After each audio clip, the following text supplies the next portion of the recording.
FKT 麥理浩徑100公里係我嘅挑戰方式，但只要你肯花啲心思，其實你都可以揾到你嘅方式去進行自我挑戰嘅。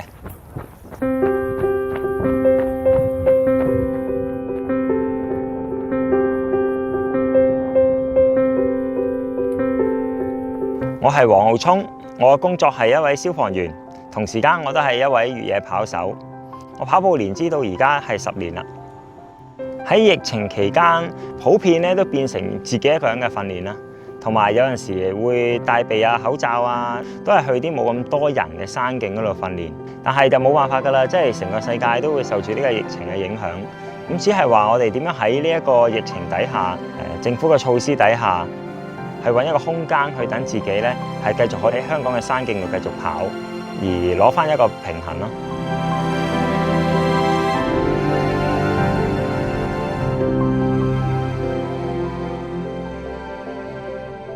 以往咧，我都會帶啲小朋友去多啲去行山露營啊，帶佢哋去公園玩，去戶外探索。但係今一年咧，真係少咗嘅。你發覺今年咧係好似虛度嘅一年，咁但係都要慢慢花啲時間去適應。始終疫情亦都唔知會持續幾耐，但係運動員嘅生涯好短暫，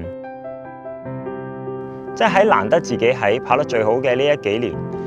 好想係去好好咁發揮，但係冇晒比賽嘅情況下，我就諗下喺呢段時間有啲乜嘢可以挑戰下自己呢？於是咧我就發起咗 FKT 最快已知時間，挑戰全走麥理浩徑，從而咧去睇下究竟呢個越野跑運動水平係進步咗啊，定係退步咗，同埋會唔會有一啲未來有啲新進嘅越野跑手可以打破到呢個紀錄？咁就係我今次做呢一個挑戰嘅目的啦。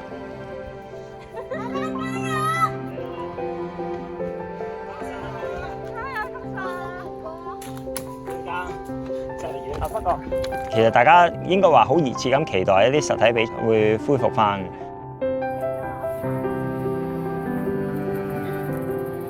FKT 有時係偏向自我挑戰啦，好處就係比較彈性啦，鍾意幾時出發就幾時出發咁樣。實體比賽咧嗰種嘅現場嘅氣氛，同埋同對手之間嘅比拼，仲有一樣嘢好重要就係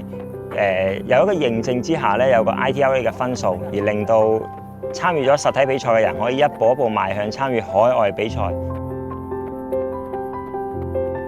咁經過我今次嘅挑戰咧，我係覺得其實麥理浩徑真係足100公里，同埋有4850攀升嘅，而我走到嘅時間係10小時38分08秒。我覺得疫情呢樣嘢咧，好似係大自然定期俾我哋人類一種反思咁。就話好多嘢其實係控制唔到嘅。當一個疫症嘅降臨，我哋點樣去適應佢呢？咁人類咧就選擇咗喺疫情嘅時間投放翻多啲時間喺大自然嗰度。